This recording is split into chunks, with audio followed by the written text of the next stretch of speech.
Robin, how are you? Good, Hey, good. you know, Brad, the general contractor, and I, we just finished up the storage area under the stairs there. Yeah. In fact, where the heck were you? We could have used your help. I'm sorry, I should have been there, but actually you did install that pit and pump in the powder room, didn't you? Yeah, we did, and that was a pretty involved job, too. There was a lot to that. Well, I'm off to the basement to install a new way to hide those basement poles, but actually Tony's already beat me there. He's showing us a neat trick on how to soundproof those sewage pipes. Cool. I'll meet up with you later. There's a few more things you want to take care of before you seal up the walls and the ceiling. For instance, this soil pipe or waste pipe. This is connected to your bathrooms, your toilets, your sinks, and the showers. And at some point, someone's going to flush some water and stuff is going to come down this pipe and make a lot of shushing noise and disturb you when you're listening to a symphony on your music center. So we use this fiberglass insulation, standard stuff that we use in walls. Let's put the old mask on to stop the fibers from going inside of our lungs. And we just lay it on top like this, like that. Take a bit of duct tape and just wrap it on there like this.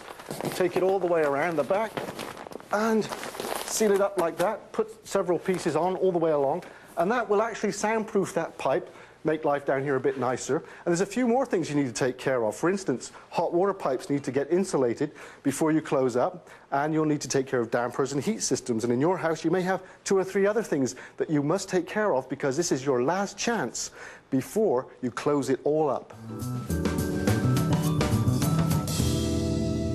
When you're working on basements, sometimes you're going to run into these basement poles, and generally, they're unattractive as is. So the traditional treatment is to box them in with either wood or drywall, and that takes up a lot of space and a lot of time, which means a lot of money. So today we're going to be doing something a little different, a different kind of treatment. I'm going to be doing that with Brad Boucher from Spacemints, and we have a new product, and that's the pole wrap, which will be something very different than you're used to doing. Yeah, it's a new product. I think it's a good one. It does save time and money, and it finishes off nice and small. Because normally, if you box this in, how much space would it take up? Well, depending on the different techniques, like a drywall, a lot of times you have to frame it out with studs and things, so that could be at least that big. I've seen them larger. Sometimes with wood you can get a little smaller, but not as small as this. But we do have kids that are going to be running around down here, so they're going to be maybe banging into a corner, so this might be our best bet. Yep, smaller the better. So here it is. This is the material we are using. Yeah. And it's a wood laminate. It's a red oak. Yeah, Tell me a little bit more about this. What they did, they put the oak like a sheet of it, and then they just cut these lines in it so it can work around, a round surface.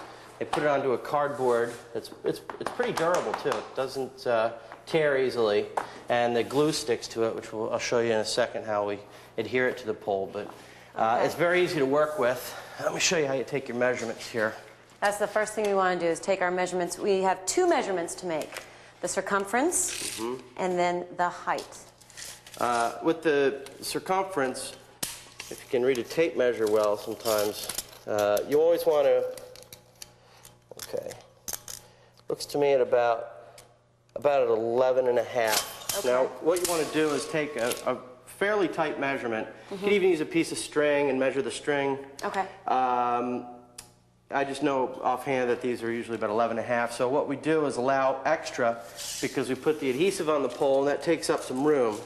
And to get a nice seam on here, we allow for about a ½ inch extra. Because the adhesive will take up some space. Yeah, so basically what you do is you add a slat. So these are every ½ inch here.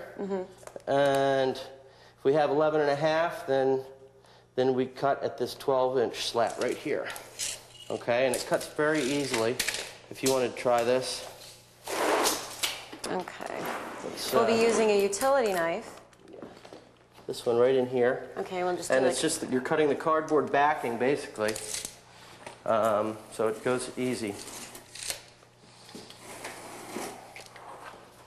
Our next measurement that we're going to want to take, though, is for length.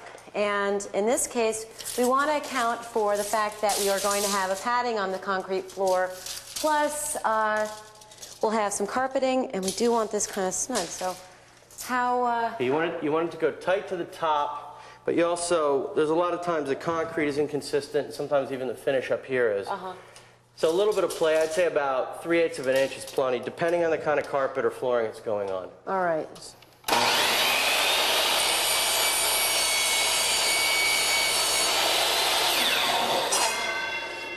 Let's just do a dry fit. All right.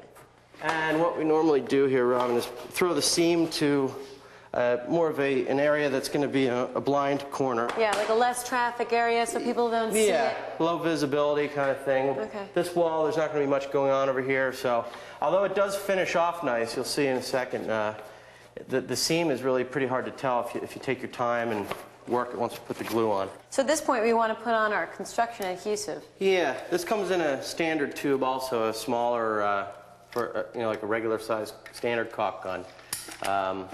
We use a lot of this stuff, so we get it in big quart tubes. I think S beads are best, okay? You want to use plenty on here also. Okay. All right, good enough. That should be plenty on there. All right. And now if you look at sort of how big it is, you can get an idea of how much space it actually takes up when you put a thick bead on there. So let's make sure we got our right side. We do. Okay. And we want the seam over on your side where it won't be, like it won't catch your eye. Yeah. All right, that looks pretty good there. Okay. Let me get the bottom part here. And again, you want to keep it out of the edges. Keep the edges clean. Don't grab glue on it. And then, this is looking pretty good. Okay. All right. So at this point, we're going to want to start Taping it. Yeah. taping it. We're going to use masking tape so it stays in place so that Nice while and snug. while it sets, Yeah. Nice and tight there. One more around the bottom here too, Robin. Good. there, now it's on. Now we're going to wait for this to dry for about 24 hours so that it's all set up. But this is like any other wood surface. At this point, you can paint it or you can stain it. And really, it depends on the decor of the room you're going to go with. Now, I think that Kathy's going to go with a stain that'll match the cabinets that are going to be in this area, and I think it's going to look great. If you want to know more about this product, contact them on the web at polewrap.com. Thank you so much. It looks great. Here comes the sun in the powder room when Gimme Shelter returns.